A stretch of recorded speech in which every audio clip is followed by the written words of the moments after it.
Good morning, everyone, and welcome to the next episode of With Conviction, a story of hope, horror, and history.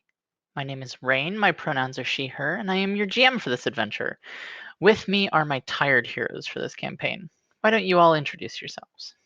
Hi there, I am Alice. I play Desdemona Hartwood. Both of us use she and they pronouns, and Desdemona is a rose heart guardian. She's a gothy, punky, magical girl with a heart of pink, and no extras this episode, I think. Hi, I'm Skylin. My pronouns are they and them, and I play Chris Whitlock, whose pronouns are she or any. Chris is our team captain, magical, not a girl, who's our firebrand artillery. And I am Rob. My pronouns are he, him, and I play Eliza, whose pronouns are she, her. Eliza is our fiery, stalwart soul warrior magical girl, and she is feeling a little better after the last day's events. Indeed, because last we left you all, you had just escaped from Hazel's Gray, and you had brought Faith with you, along with a man who quickly went about his own business. But primarily, you had managed to retrieve Faith. And Des and Eliza had gone to Dez's house, and Chris had gone to sleep at her own place. So, as the next morning rolls around, who do you think wakes up first? Probably the breakfast waitress, no? Yeah. And Eliza is definitely the first to wake up.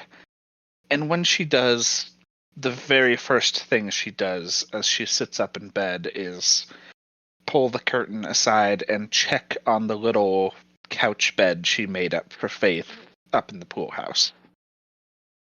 Faith appears to still be asleep.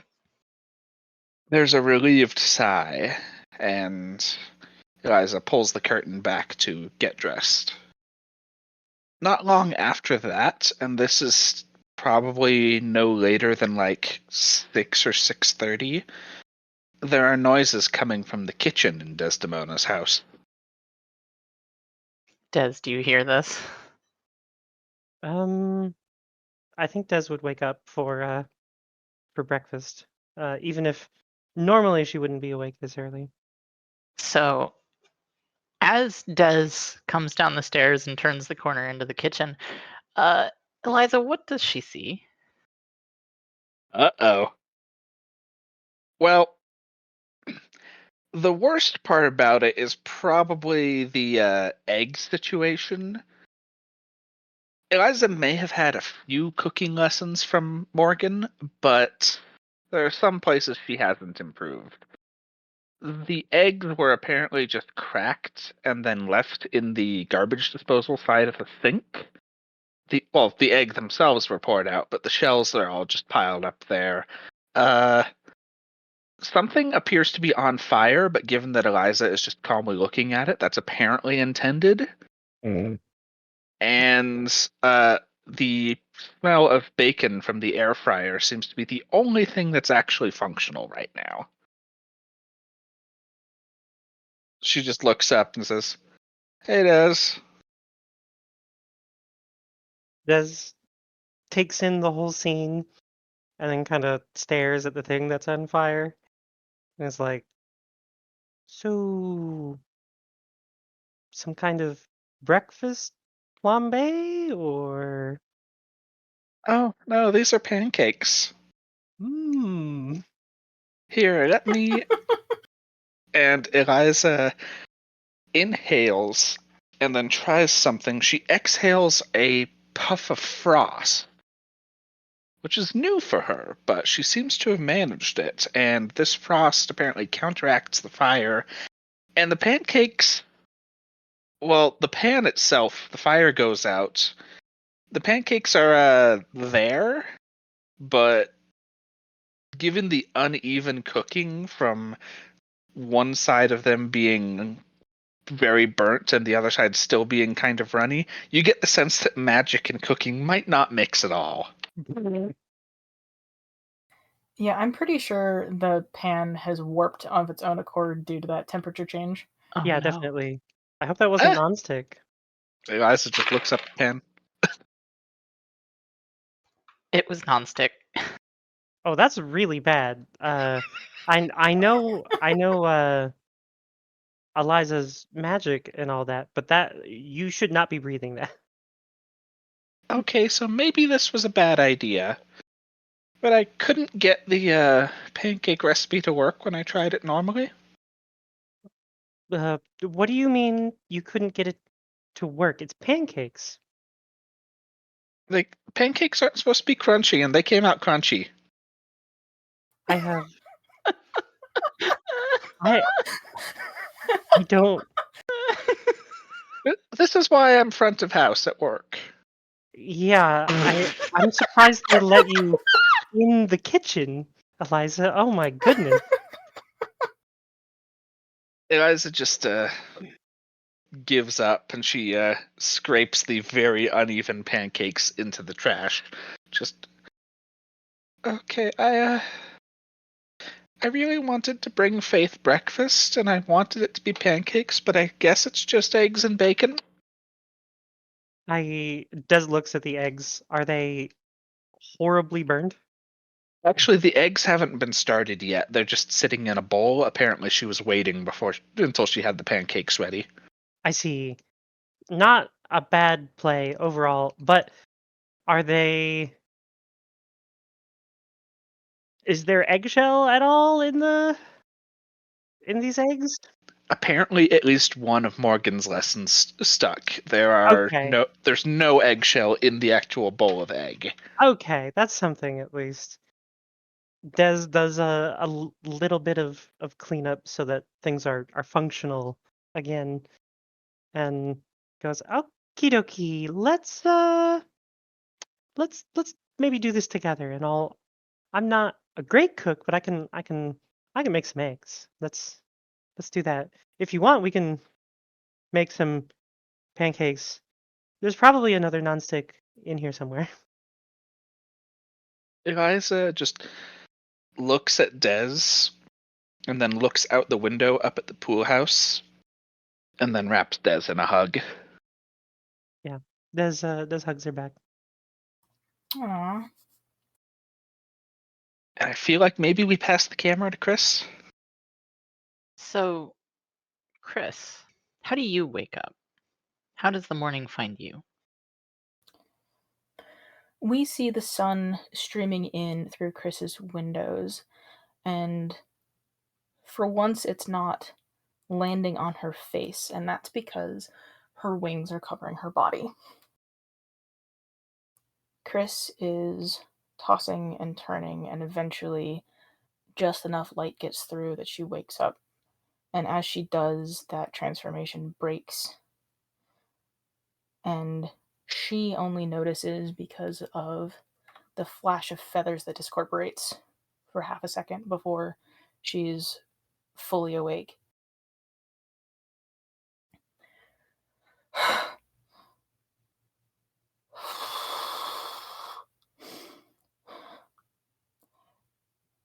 First things first, Chris reaches for her phone and sends a text to Jessie.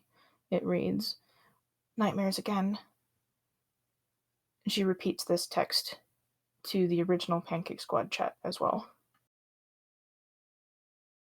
In there is a photo of a flaming pan that just says, "What do I do?" Chris doesn't notice. Also, was that text of the flaming pan to the OG Pancake Squad or to the new Just the Wing Warriors Winchester chat? OG Pancake Squad.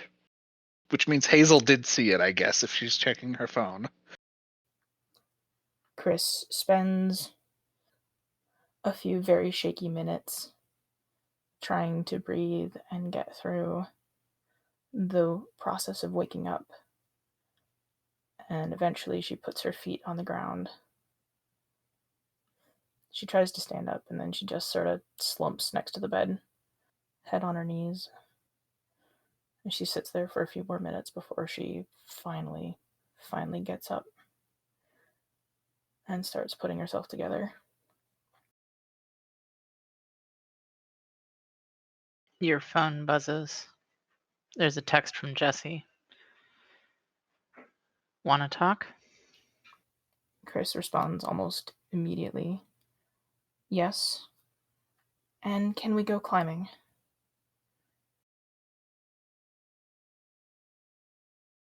Yeah, I heard of a new place I want to check out. Okay. I'll get dressed. It's not super long before Jesse shows up. They still look plenty sleepy. They don't seem to have woken up entirely before they got in the car, but they are there nonetheless, ready to drive with you. Chris looks at them and asks, "Do you want me to drive? You're not awake, are you?" Keys, please. Yeah, here you go. Just Thank put you. the address in the navigator and we'll be fine. They plug in the address and move to the passenger seat. They kick the chair back and close their eyes. Chris starts driving, and with Jessie half asleep, I don't think she starts a conversation yet. Shall we kick it back to the Hartwood household? I think so, yes. So, Des, and I assume it is Des. Uh-huh. What does breakfast look like when it is served? Um, so I don't think Des is bad at cooking, and I think especially when it comes to breakfast foods, she can make some food. I don't think she's a healthy eater, but she can make her own meals. So I think it looks fine when we get done. Better than if Eliza had done it? I think there are asteroid impact craters that would look better than Eliza making breakfast. Yeah. So I guess the question is, would Eliza have wanted to remake the pancakes or just stick with the eggs and bacon? I think she's not married to the pancakes. Okay. Then Des would have just upped the amount of eggs and bacon to get food on the table sooner rather than later. Eliza does try toasting some toast with her magic. And how's that go? It actually works out okay. That she seems to be good at. Seems to be the limits of her abilities, though. Eliza the salamander. But hey, the toast isn't on fire, so looks great. And why don't you take this to Faith? Are you coming up too? I can if you want me to, but you can take it to her yourself if you'd like. I'll let you know if I need you, okay? I'll be here. Eliza smiles and picks up the tray that they've set the plates on, not including Dez's food, of course, and she heads up to the pool house. When you get back, it mostly hasn't changed, with the exception that Faith is now face down on the couch. She seems to have rolled. There's a very cocoon of blankets around her. Eliza tries just setting the tray on the coffee table next to Faith in hopes that the bacon and egg smell wakes her up. She thinks this has worked before, maybe. Sort of rolls a bit towards you. Morning, Faith. Hi. I got breakfast. Mm. She kind of begins the process of sitting up. But Eliza has takes a second. a bit embarrassed to just be sitting there while Faith is booting up. Eliza starts on her own breakfast. It takes a minute before she is fully sitting up and extricated from the pile of blankets. But eventually she just... Oh. Thanks. Yeah, it's, of course. I don't know if there was food in the gray or anything, so figured you might be hungry. I hadn't thought about it. But, I mean, it smells good. I'm sorry. What? I'm sorry.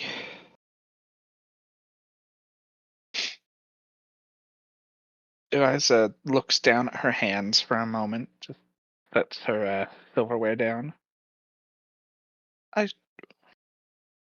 should have known, and I should have been trying to get you out of there the moment it happened. I... You don't need to apologize. We would have gotten out of there one way or another. No, it's just... I should have had you out of there right away, and I should have gotten the rest of you back. I shouldn't have forgotten you. And Eliza is up, and her arms are wrapped around Faith immediately. It's just, I won't forget you again. I won't forget you. I won't forget you. Faith returns the hug and just... It's okay. It's not your fault.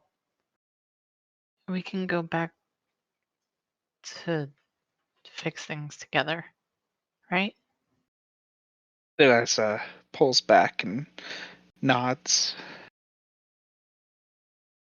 I still want to help everyone who's stuck there. Okay. You don't have to come in with us, you know. You don't have to go back there. I know, but I don't want to fight, but like if I can help all those people.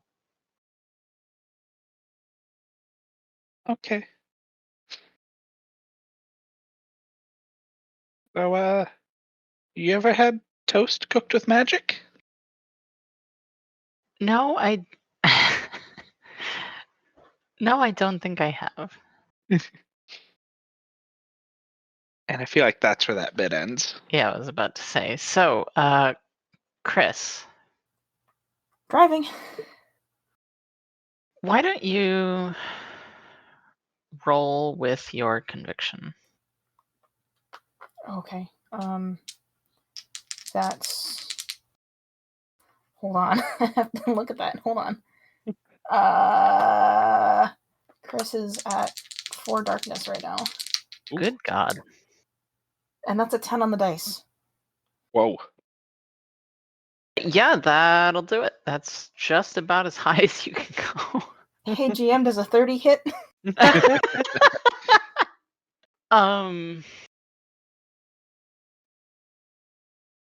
It's not hard for you to find the place. You hear the GPS yelling at you a couple of times, and the word recalculating at least once. But you are able to find the place much quicker than you had expected to. Jesse seems to be about half asleep when you get there, but conscious enough to notice when the car stops, and they sort of sit up and... that was fast. and you realize you haven't looked at the GPS the entire time. Chris puts the car in park and just kind of stares at her hands.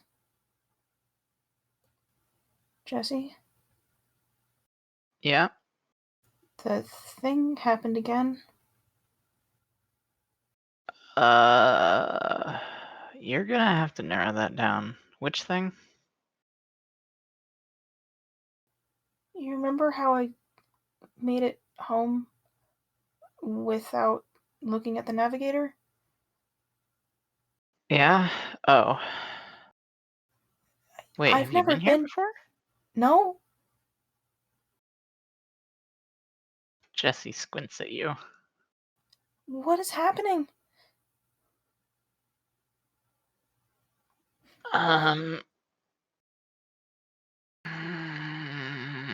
I don't.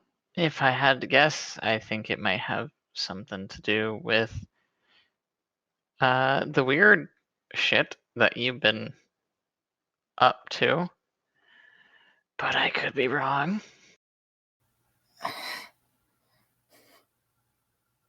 Chris squints, her eyes closed. And she is just kind of frozen between the nightmares and the way that this reminds her of being unnamed. She can't move. Jesse pulls you into a hug. Hey. It's gonna be okay.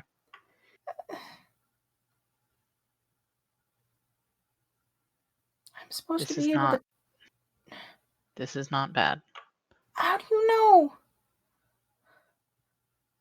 Because it's just not getting lost. That I struggle to see how that's a bad thing. I'm supposed to be able to trust what my body's doing, Jesse.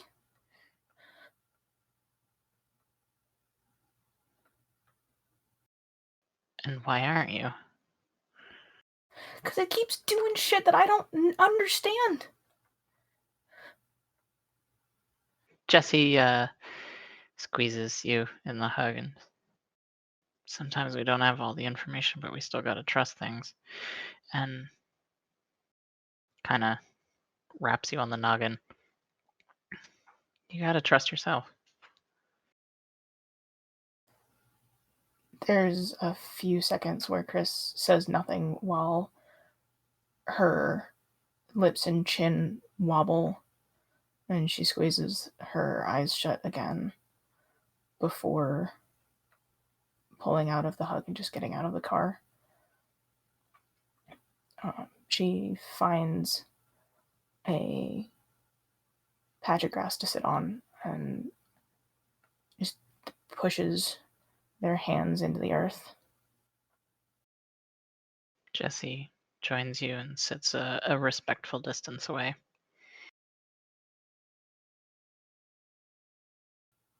I woke up with feathers this time.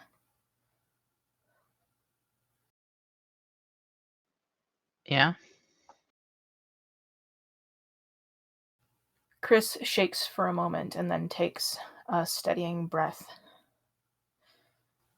It wasn't just the darkness monsters either. This time, the light seems to have seeped into those nightmares too. Yeah. How so? Chris shakes her head. I don't remember all of it. All I know is the memory of being torn apart. I'm sorry. That sounds terrifying.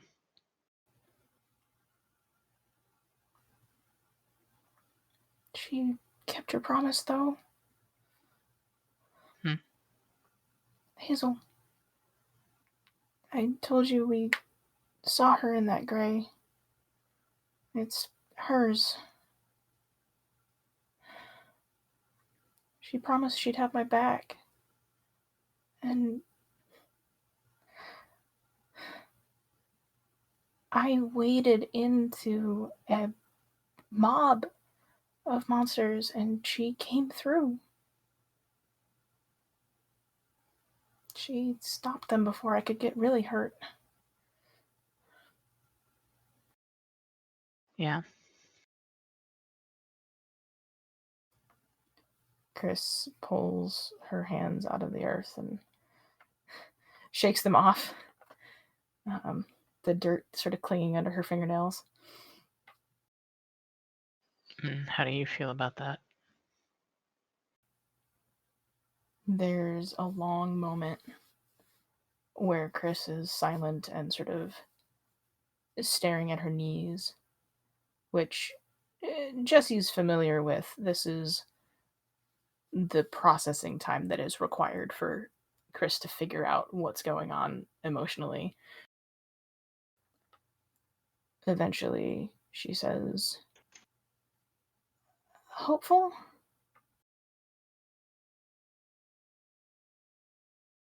Because it's still her? Chris nods. She's not gone yet. She's not lost yet. Just wandering too far on the wrong path. Following the yellow markers instead of the blue ones.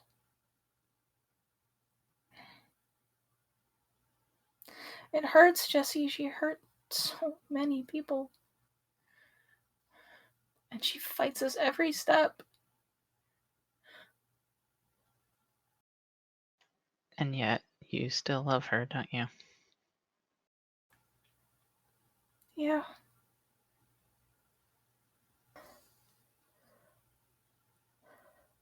I haven't felt like that before, Jesse. I don't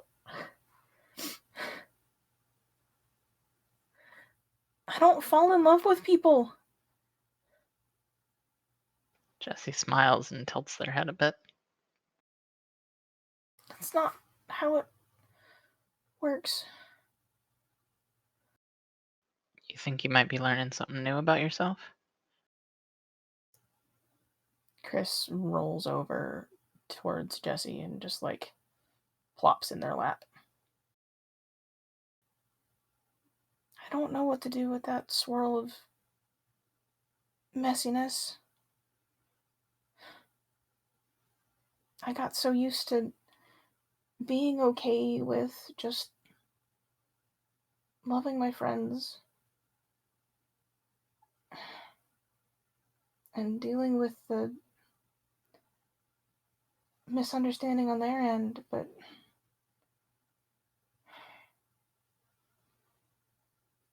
Well, people are messy. Not everything has a clear-cut answer. Would you feel better if we got some climbing done? Chris nods and gets up. Yeah. As you go climbing, how much stress and conviction are you clearing? It is a grand total of 10. Whoa. Yeah, You that good? tracks. So that Clearly means not. Chris gets 2, right? No, sadly. Unfortunately not. I tried that Yeah. earlier. No, I But know. as you are climbing, what is it that works its way through Chris's body and eventually through Chris's mind that helps you grow and develop as a person? I think there's a decision to trust Jesse's suggestion about the messiness and to trust her body for now and to be okay with whatever love looks like. Yeah. So go ahead and write that down. Des, what does the kitchen look like when your dad comes down for breakfast? I think there are like war zones that look cleaner. This it looks bad There's because just a pan sticking out of the trash. yeah, that one's garbage. Des, The are you okay? Des looks up. She's kind of been like standing in the middle of the mess and looking around a little dazed. She looks up at her dad. Goes, uh, yeah, I mean, I'm fine. Just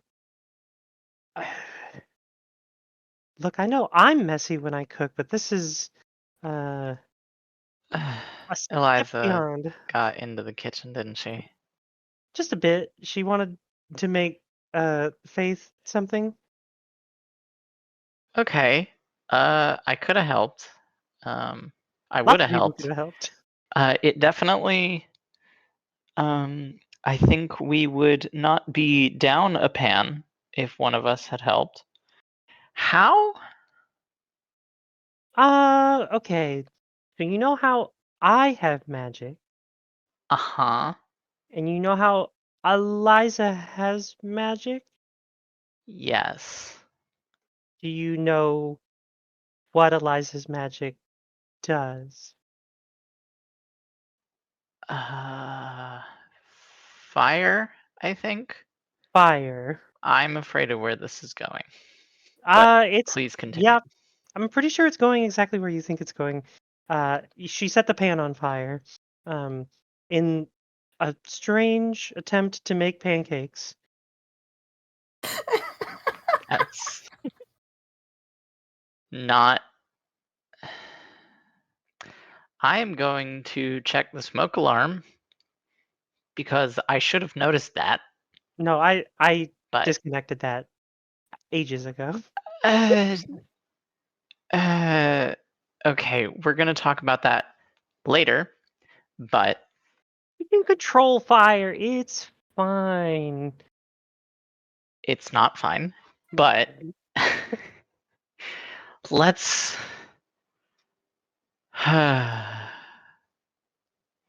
checks his watch. Okay, let's see if we can get some order imposed here before we do anything else.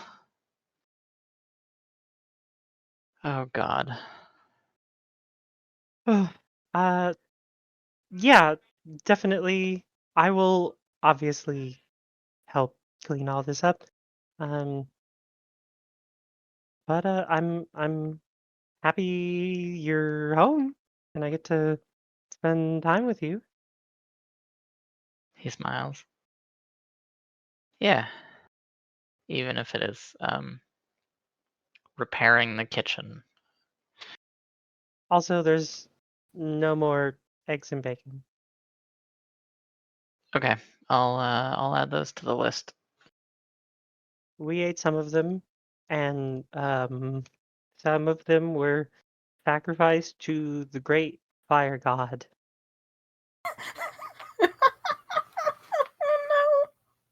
Oh Uh-huh. I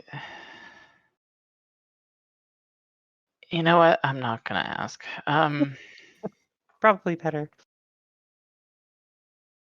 So you look okay? Question mark? Oh yeah, I didn't even have to do my whole I am Hercules, uh, but like a girl version of Hercules. I'm mostly good at taking hits. Um, this time, uh, no. Don't worry, Please. don't worry. I look, my skin is like impervious to damage mostly. I don't know how I feel about that. No, actually, I do know exactly how I feel about that. But Like girl Achilles, and still gay. But well, I can't argue with that. oh god. Um, uh, but no, yeah. This time it was more of a magic damage kind of thing, and less of a physical, make my dad worried kind of damage. No, Um, I'm still worried. What? Magical damage? I don't know how to explain.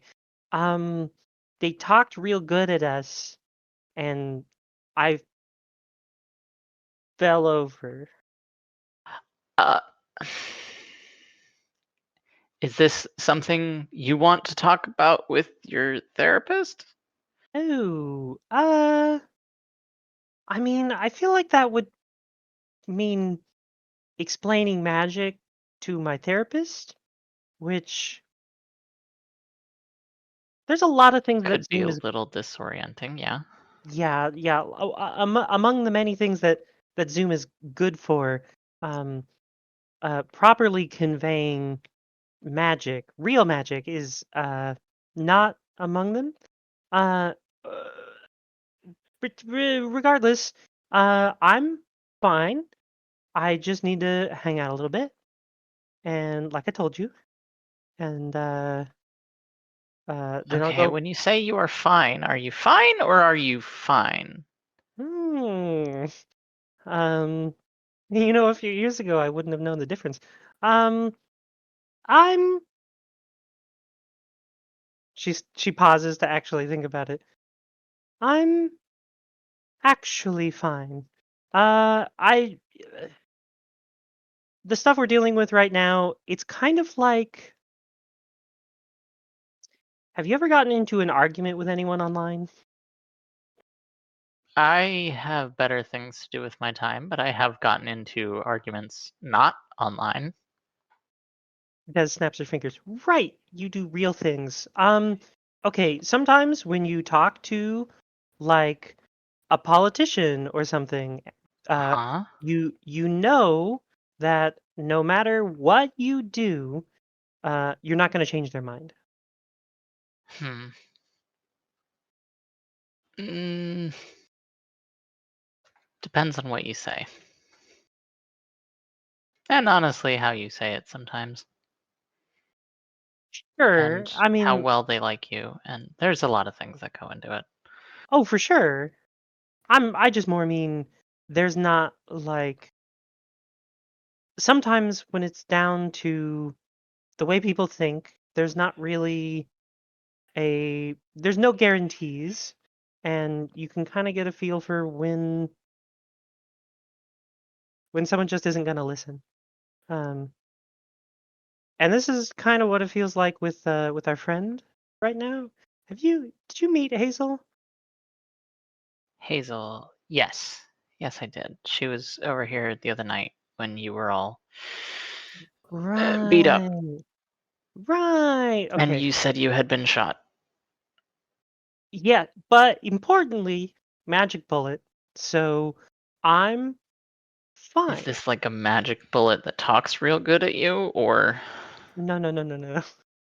No, no, no. Magic bullet that hits me and hurts very badly. But uh, not go to the hospital. Bullet. It okay. We're getting off topic. Uh, the point I'm making is we have a friend uh, who is not stupid um, by any stretch of the imagination, um, but is acting pretty darn stupid. Um, and we've all been working pretty hard to convince her uh, to m- maybe hang out. so is she the kind of person who is you're gonna need to beat some sense into her, or are you gonna need to let her face the consequences of her own actions? It's a good question, and I kind of get the feeling that if we do the uh, beating some sense into her, that Chris is going to beat some not so sense into us. So uh, maybe more the talking it out, letting her experience the consequences of her own actions kind of thing. Okay. So as you two work to clean up the kitchen and discuss this situation between the two of you. What is it that sinks in with Des and that she thinks about in this moment that helps her develop and grow as a person? Don't set pan on fire. Okay.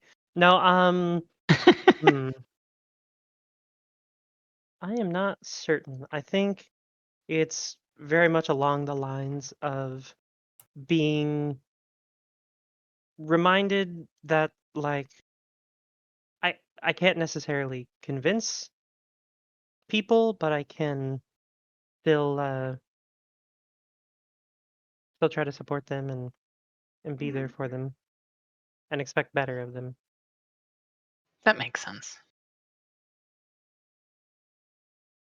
And Eliza, Yeah. what are you talking about with Faith as breakfast wraps up? I think Eliza she's given up on trying to discourage Faith from coming back into the gray with them because she doesn't want to shoot down an idea like that. So it might not be what they're talking about, but her mind is all just worrying on ways to keep Faith safe. And what does that look like? Well, she's running through ideas, and like she's already dismissed a suit of armor and other stuff like that. What she wants is control. She wants some sort of way to make sure that they can get in and out of the gray at will. And that thought actually sparks something. And she looks up at a set of brackets mounted on the wall. Hanging there are Eliza's magical sword and a cavalry saber. And she sets a hand on Faith's arm and just says, Faith, I've got an idea. Want to go to the library? And I think that's a good place for us to wrap up this episode. Thank you, everyone, so much for listening. Thank you to my players, and I look forward to seeing you all next time. Have a good night.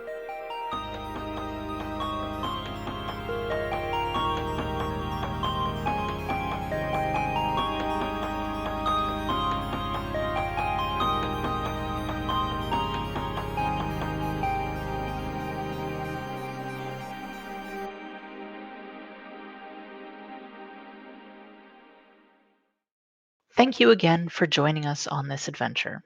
With Conviction is a production of Silver Maiden Games. If you would like to play Conviction, check out the game at silvermaidengames.itch.io. Music for the intro and outro of this podcast is A Soul with Conviction by Doom Vega, who you can find on Bandcamp.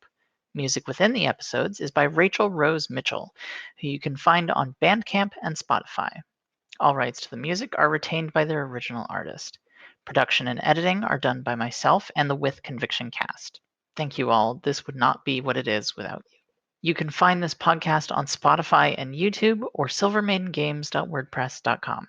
You can also find more about the game, podcast, and ways to contact us at silvermaidengames.wordpress.com.